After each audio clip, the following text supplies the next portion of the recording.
के बाद से लेकर अब तक 3,75,000 से अधिक भारतीय सुरक्षित भारत लौट चुके हैं। ईरान से ही अभी तक लगभग 1,000 भारतीय सुरक्षित वापस लौटे हैं। इनमें 700 से अधिक मेडिकल की पढ़ाई करने वाले युवा हैं। खाड़ी देशों में भारतीय स्कूलों में हजारों विद्यार्थी पढ़ते हैं। सीबीएसई ने ऐसे सभी भारतीय स्कूलों में होने वाली कक्षा 10वीं और 12वीं की निर्धारित परीक्षाओं को रद्द कर दिया है। इन बच्चों की पढ़ाई निर्बाध चलती रहे, इसके लिए सीबीएसई उचित कदम उठा रही है। यानी सरकार संवेदनशील भी है, सतर्क भी है और हर सहायता के लिए तत्पर भी है। माननीय अध्यक्ष जी, भारत में बड़ी मात्रा में कच्चा तेल, गैस और फर्टिलाइजर जैसी अनेक जरूरी चीजें हॉर्मुज स्ट्रेट के रास्ते से आती हैं। युद्ध के बाद से ही हॉर्मुज स्ट्रेट में जहाजों का आना जाना बहुत चुनौतीपूर्ण हो गया है। बावजूद इसके हमारी सरकार का ये प्रयास रहा है कि पेट्रोल, डीजल और गैस की सप्लाई बहुत ज्यादा प्रभावित न हो। देश के सामान्य परिवारों को परेशानी भी कम से कम हो, इस पर हमारा फोकस रहा है। हम सभी जानते हैं, देश अपनी जरूरत की 60% एलपीजी आयात करता है। इसकी सप्लाई में अनिश्चितता के कारण सरकार ने एलपीजी के डोमेस्टिक उपयोग को प्राथमिकता दी है। साथ ही एलपीजी के देश में ही उत्पादन को भी बढ़ाया जा रहा है। पेट्रोल, डीजल की सप्लाई पूरे देश में सुचारू रूप से होती रहे, इस पर भी लगातार काम किया गया है। अध्यक्ष जी, आज की इन परिस्थितियों में एनर्जी सिक्योरिटी को लेकर बीते एक दशक में उठाए गए कदम और भी प्रासंगिक हो गए हैं। भारत ने बीते 11 वर्षों में अपनी एनर्जी इंपोर्ट का डाइवर्सिफिकेशन किया है। पहले क्रूड ऑयल, एलएनजी, एलपीजी ऐसी एनर्जी जरूरतों के लिए 27 देशों से इंपोर्ट किया जाता था। वहीं आज भारत 41 देशों से एनर्जी इंपोर्ट करता है। अध्यक्ष जी, बीते दशक में भारत ने संकट के ऐसे ही समय के लिए कच्चे तेल के भंडारण को भी प्राथमिकता दी है। आज भारत के पास 53 लाख मीट्रिक टन से अधिक का स्ट्रेटेजिक पेट्रोलियम रिजर्व है और 65 लाख मीट्रिक टन से अधिक के रिजर्व की व्यवस्था पर देश काम कर रहा है। हमारी तेल कंपनियों के पास जो रिजर्व रहता है वो अलग है। बीते 11 वर्षों में हमारी रिफाइनिंग कैपेसिटी में भी उल्लेखनीय वृद्धि हुई है। अध्यक्ष जी, सरकार अलग अलग देशों के सप्लायर्स के साथ भी लगातार संपर्क में है। प्रयास ये है कि जहां से संभव हो वहां से तेल और गैस की सप्लाई होती रहे। भारत सरकार गल्फ और आसपास के शिपिंग रूट्स पर निरंतर नजर बनाए हुए है। हमारा प्रयास है कि तेल हो, गैस हो, फर्टिलाइजर हो, ऐसे हर जरूरी सामान से जुड़े जहाज भारत तक सुरक्षित पहुंचे। हम अपने सभी वैश्विक सहयोगियों के साथ निरंतर संवाद कर रहे हैं ताकि हमारे मैरीटाइम कॉरिडोर सुरक्षित रहे। ऐसे प्रयासों के कारण बीते दिनों हॉर्मुज स्ट्रेट में फंसे हमारे कई जहाज भारत आए भी हैं। अध्यक्ष जी, संकट के इस समय में देश की एक और तैयारी भी बहुत काम आ रही है। पिछले 10-11 साल में इथेनॉल के उत्पादन और उसकी ब्लेंडिंग पर अभूतपूर्व काम हुआ है। एक दशक पहले तक देश में सिर्फ 1-1.5% इथेनॉल ब्लेंडिंग कैपेसिटी थी। आज हम पेट्रोल में 20% इथेनॉल ब्लेंडिंग के करीब पहुंच रहे हैं। इसके कारण प्रति वर्ष करीब 4.5 करोड़ बैरल कम ऑयल इंपोर्ट करना पड़ रहा है। ऐसे ही रेलवे के बिजलीकरण से भी बहुत बड़ा फायदा हो रहा है। अगर रेलवे का इतना बिजलीकरण न होता तो हर साल करीब 180 करोड़ लीटर डीजल अतिरिक्त लगता। ऐसे ही हमने मेट्रो का नेटवर्क बढ़ाया है। 2014 में जहां देश में मेट्रो नेटवर्क 250 किलोमीटर से भी कम था, आज ये बढ़कर करीब 1100 किलोमीटर हो गया है। हमने इलेक्ट्रिक मोबिलिटी पर बहुत अधिक बल दिया। केंद्र सरकार ने राज्यों को 15,000 इलेक्ट्रिक बसें चलाने के लिए दी है। आज जिस स्केल पर वैकल्पिक ईंधन पर काम हो रहा है, उससे भारत का भविष्य और सुरक्षित होगा।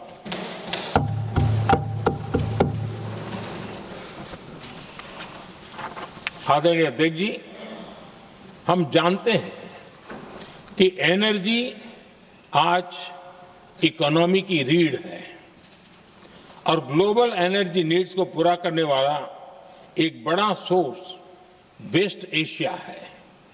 स्वाभाविक है कि दुनिया भर की अर्थव्यवस्था वर्तमान संकट से प्रभावित हो रही है और भारत पर इसका कम से कम दुष्प्रभाव हो, इसके लिए निरंतर प्रयास किए जा रहे हैं। सरकार इसके शॉर्ट टर्म, मीडियम टर्म और लॉन्ग टर्म ऐसे हर असर के लिए एक रणनीति के साथ काम कर रही है। आज भारत की इकोनॉमी के फंडामेंटल्स मजबूत है।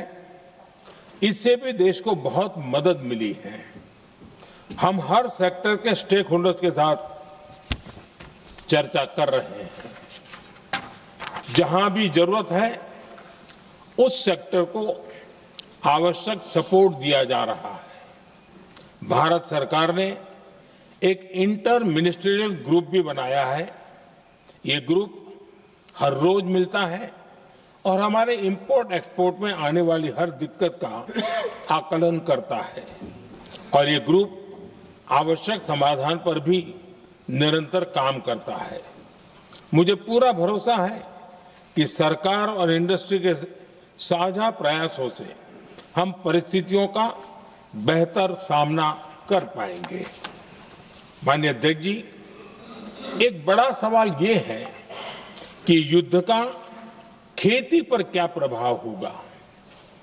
देश के किसानों ने हमारे अन्न के भंडार भर रखे हैं, इसलिए भारत के पास पर्याप्त खाद्यान्न है।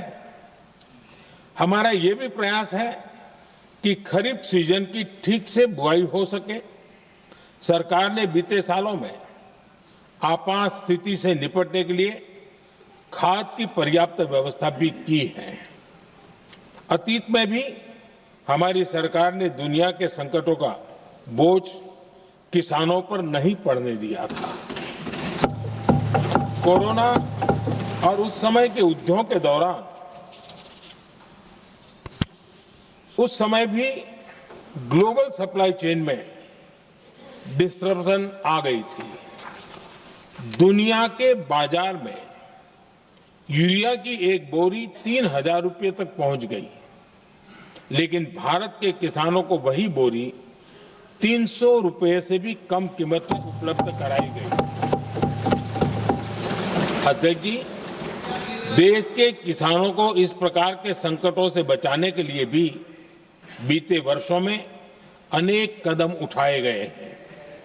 पिछले एक दशक में देश में 6 यूरिया प्लांट शुरू किए गए हैं। इससे सालाना 76 लाख मैट्रिक टन से अधिक की यूरिया प्रोडक्शन कैपेसिटी जुड़ी है। इस दौरान डीएपी और एनपीकेएस जैसी खाद का घरेलू उत्पादन भी करीब 50 लाख मैट्रिक टन बढ़ाया गया है। इतना ही नहीं, तेल और गैस की तरह खाद के आयात को भी डाइवर्सिफाई किया गया है। ऐसे ही डीएपी और एनपीके के आयात के लिए भी हमने अपने विकल्पों को विस्तार किया है। अध्यक्ष जी, सरकार ने देश के किसानों को made in India nano urea का विकल्प भी दिया है। सरकार किसानों को प्राकृतिक खेती के लिए भी प्रोत्साहित कर रही है। पीएम कुसुम योजना के तहत किसानों को 22 लाख से ज्यादा सोलर पंप दिए गए हैं। इससे भी डीजल पर उनकी निर्भरता कम हुई है। मैं सदन के माध्यम से देश के किसानों को विश्वास दिलाता हूं कि सरकार किसानों की हर संभव मदद करती रहेगी। आदरणीय अध्यक्ष जी, युद्ध का एक बहुत बड़ा चैलेंज ये भी है कि भारत में गर्मी का मौसम शुरू हो रहा है। आने वाले समय में बढ़ती गर्मी के साथ बिजली की डिमांड बढ़ती जाएगी। फिलहाल देश के सभी पावर प्लांट्स के पर्याप्त कोल स्टॉक्स उपलब्ध है। भारत ने लगातार दूसरे साल 100 करोड़ टन कोयला उत्पादन करने का रिकॉर्ड बनाया है। पावर जनरेशन से लेकर पावर सप्लाई तक के हमारे सभी सिस्टम की निरंतर मॉनिटरिंग भी की जा रही है और सरकार की तैयारियां उसको रिन्यूएबल एनर्जी से भी मदद मिली है। बीते दशक में रिन्यूएबल एनर्जी की तरफ देश ने बड़े कदम उठाए हैं। आज हमारी total installed power generation capacity का आधा हिस्सा रिन्यूएबल सोर्स से आता है। हमारी कुल रिन्यूएबल क्षमता आज 250 गीगावाट के ऐतिहासिक आंकड़े को पार कर गई है। बीते 11 वर्षों में देश ने अपनी सोलर पावर कैपेसिटी करीब 3 गीगावाट से बढ़ाकर 140 गीगावाट तक पहुंचाई है। बीते वर्षों में देश में करीब 40 लाख रूफटॉप सोलर लगे हैं। इसमें पीएम सूर्यघर मुफ्त बिजली योजना से भी लोगों को काफी मदद मिली है। गोवर्धन योजना के तहत देश में आज 200 कॉम्प्रेस्ड बायोगैस प्लांट भी काम करना शुरू कर चुके हैं। ये सारे प्रयास आज देश के बहुत काम आ रहे हैं। सरकार ने भविष्य की तैयारी और बढ़ाते हुए शांति एक्ट माध्यम से देश में न्यूक्लियर एनर्जी के उत्पादन को भी प्रोत्साहित किया है। कुछ ही दिन पहले small hydro power development scheme को भी हरी झंडी दी गई है, जिससे अगले 5 वर्षों में 1500 मेगावाट नई हाइड्रो पावर कैपेसिटी जोड़ी जाएगी।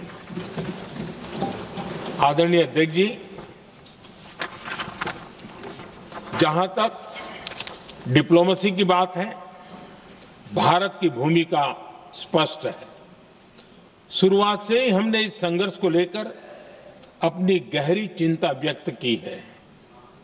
मैंने स्वयं भी पश्चिम एशिया की सभी संबंधित नेताओं से बातचीत की है। मैंने सभी से तनाव को कम करने और इस संघर्ष को खत्म करने का आग्रह किया है।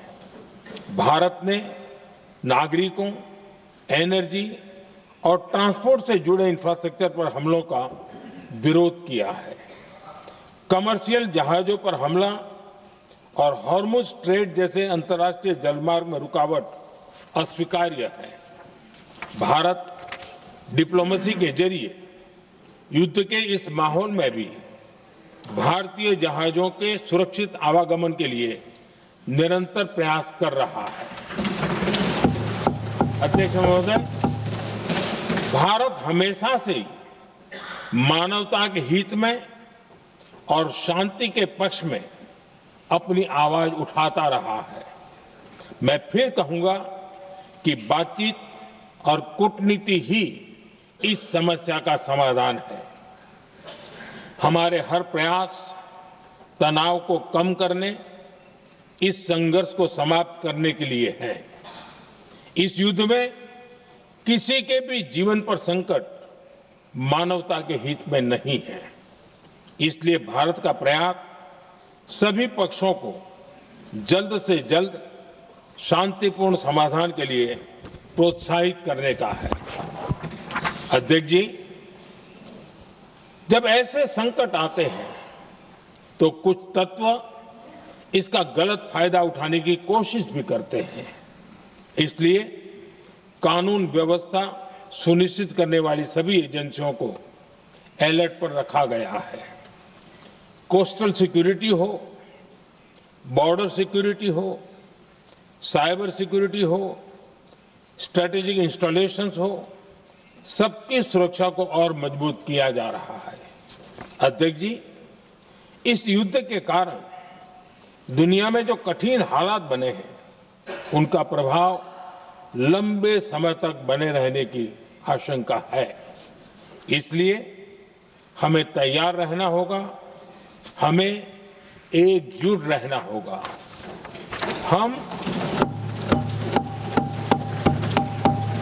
हम कोरोना के समय भी एकजुटता से ऐसी चुनौतियों का सामना कर चुके हैं। अब हमें फिर से उसी तरह तैयार रहने की आवश्यकता है। धीरज के साथ, संयम के साथ, शांत मन से हमें हर चुनौती का मुकाबला करना है और यही हमारी पहचान है, यही हमारी ताकत है। और हां, हमें बहुत सावधान और सतर्क भी रहना है। हालात का फायदा उठाने वाले झूठ फैलाने का प्रयास करेंगे, ऐसे लोगों की कोशिशों को सफल नहीं होने देना है। मैं देश की सभी राज्य सरकारों से भी इस सदन के माध्यम से आग्रह करूंगा, ऐसे समय में कालाबाजारी करने वाले, जमाखोरी करने वाले एक्टिव हो जाते हैं।